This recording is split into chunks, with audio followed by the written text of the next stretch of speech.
మందార పువ్వులలో ఉన్న భక్తి, నిశ్శబ్దంగా వికసించే దాని తత్వం నాకెక్కువ నచ్చుతుంది ఈ మందార పువ్వులల్లో. నమస్తే, welcome to Shirisha Vivekananda Reddy channel.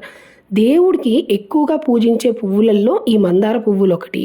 And 70-80% of ఇళ్లల్లో ఖచ్చితంగా మందారం మొక్క అయితే ఉంటుంది. వాళ్ళకి గార్డెనింగ్ మీద ఇంట్రెస్ట్ ఉన్నా లేకపోయినా కానీ మందారం మొక్క అయితే వాళ్ళ ఇంట్లో ఖచ్చితంగా ఉంటుంది. మనమైతే చూస్తూ ఉంటాము. ఎక్కువ నాటు వెరైటీ ఆఫ్ మందారమే ఎందుకు చూస్తాము అంటే అవి ఎక్కువ ఫ్లవరింగ్ అయితే ఇస్తాయి.